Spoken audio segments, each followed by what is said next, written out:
بہرحال میں 2-4 منٹ اگر خود انہی باتوں کے اندر لوں تو میں نہیں سمجھتا یہ غلط ہے. بہت زیادہ کوشش کریں عزادار آپس میں ایک دوسرے کا احترام کریں. کبھی کسی بات پر کلیش، ناراضگی، مسئلہ تھا بھی صحیح تو ایام عزا میں امام حسین کی خاطر ایک دوسرے سے تعلقات کو مستحکم کریں، اچھے طریقے سے روا رکھیں، ایک دوسرے کا احترام کریں. عزاداری میں چھوٹی چھوٹی چیزوں کا خیال کریں. ابھی مثال تھوڑی سی آپ کو عجیب لگے گی لیکن یہ ہے. آپ جب آتے ہیں اندر عزا خانے میں تو آپ کوشش کریں کہ آپ کی جو چپل ہے، آپ کی جو نالین ہے، وہ بھی کسی اور مومن کی چپل پر نہ آئے. اتنا خیال آپ کو کرنا ہے. یہ میں آپ کی خدمت میں جو عرض کر رہا ہوں، مومن کے جو حقوق ہیں وہ اپنی جگہ پر ہیں، لیکن ایک عزادار کا جو حق ہے دوسرے عزادار، احترام ہونا چاہیے. ہر چیز کا احترام ہونا چاہیے. جو چیز بھی عزادار کے قریب ہو جائے اس کا احترام کریں. نیاز جو آپ کو بڑھتی ہے، جتنی آپ تناول کر سکتے ہیں اتنی لیں. نیاز کو ضائع نہ کریں. نیاز پیروں میں نہیں گرنی چاہیے. قدر و قیمت ان ساری چیزوں کو. وہ سیاہ لباس جو آپ نے اپنے بدن پر زیب تن کیا، اس کی طہارت کا خیال رکھیں. یہ مقدس ہو گیا، یہ متبرک ہو گیا سید الشہداء کی وجہ سے، منسوب ہونے کی وجہ سے. لہذا یہ چھوٹی چھوٹی چیزیں ہیں لیکن ان کا بہت زیادہ خیال رکھنا ضروری ہے. میں رک کر آپ کی خدمت میں جملے کہنا چاہ رہا ہوں کیونکہ سرکار سید الشہداء ہمارے موضوع کا ایک اہم جزء ہے، اور یہ جگہ جو ہے فرش عزا یہ بہترین تربیت کی جگہ ہے انسان کو انسان بنانے کے لیے.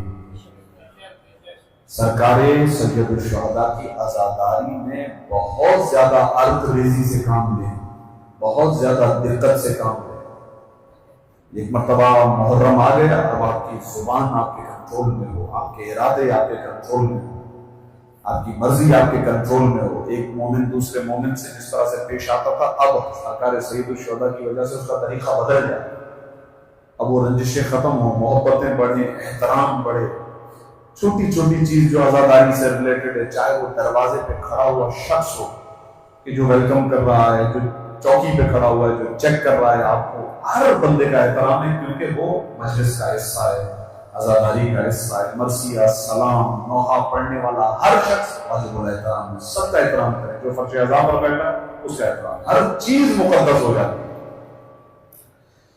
میں فقط یہاں پر بطور مثال ایک واقعہ ذکر کرنا چاہتا ہوں تاکہ میں اس بات کو صحیح انداز میں آپ کی خدمت میں پہنچا سکوں.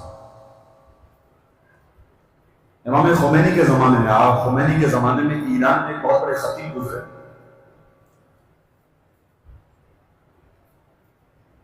بہت بڑا نام تھا، یہاں تک کہ کہا جاتا ہے کہ خود آغائے خمینی کے گھر کی جو مجلس سے عزا ہوتی تھی وہ بھی وہیں پڑھتے تھے. بڑا نامور خطیب. اب بالکل لفظ بلفظ میں ان کا نام میرے ذہن سے بھی محو ہے.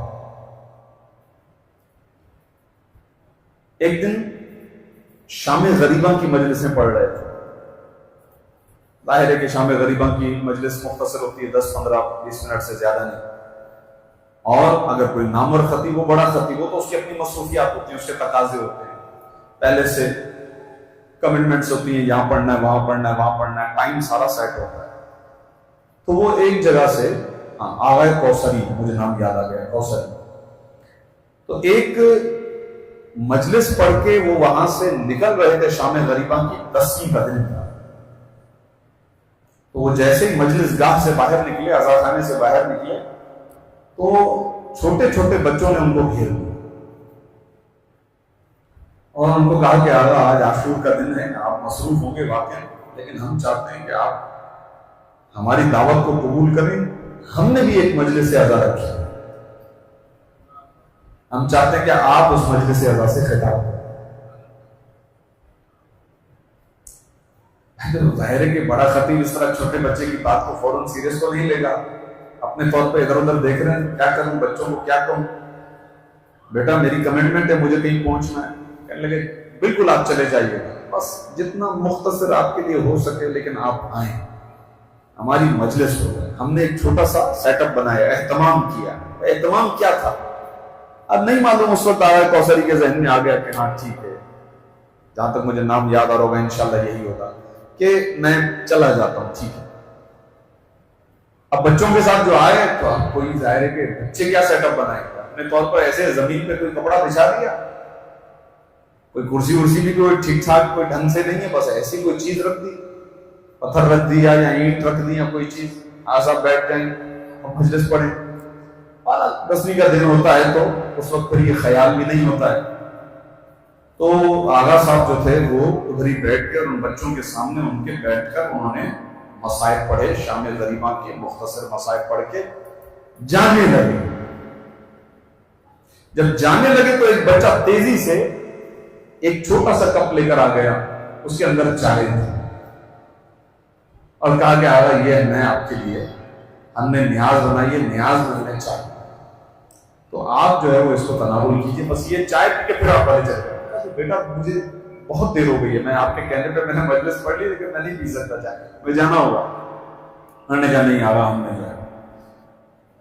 اب انہوں نے چائے لی تو صحیح بچے کے کہنے پر، لیکن چونکہ جلدی تھی، چائے گرم ہے کیا ہے، بہرحال انہوں نے اپنے طور پر سوچا کہ کیا کروں، بیٹھ کر پیوں، اتنی دیر ہو جائے گی، مجھے کہیں اور پہنچنا ہے، تو ساری چیزیں ہوتی ہیں۔ اس کی وجہ سے انہوں نے اپنے طور پر جو انہیں سمجھ میں آیا وہ یہ کہ وہ بیٹھے بیٹھے آہستہ آہستہ انہوں نے کیا کیا، وہ چائے جو ہے وہ گرا دی، چائے جو ہے انہوں نے اسے گرا دی، اور پھر کپ رکھ کے اور چلے۔ پھر وہ ساری دن کی جتنی بھی شام غریبہ کی مجلس پڑھ کے رات کو تھکے آ رہے گھر پہنچے، سو گئے۔ خواب میں شہزادی کونین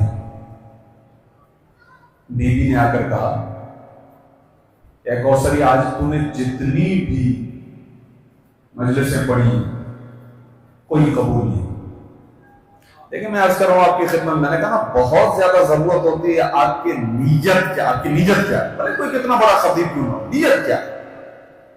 اعمال کا جو دار و مدار ہے وہ نیت پر ہے، عمل کے اندر جو چیز وزن پیدا کرتی ہے وہ نیت ہے۔ نیت خدا جانتا ہے، ائمہ اہل بیت جانتے ہیں، بیوی جانتی ہے، امام زمانہ جانتے ہیں، نیت کیا ہے۔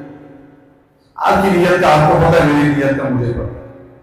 ابھی محرم کے بعد کے ایام اعزا کے بعد ماہ صفر کی مجلسیں ہوتی ہیں، گھروں کی مجلسیں ہوتی ہیں، تو ہم مومنین کو کہہ رہے ہوتے ہیں کہ بھائی اس نیت سے نہ آئیں کہ اگر میں ان کے گھر پہ مجلس پہ نہیں آیا تو یہ میرے گھر پہ نہیں ہے، ختم ہو گیا ثواب آپ کا، ختم ہو گئی بات۔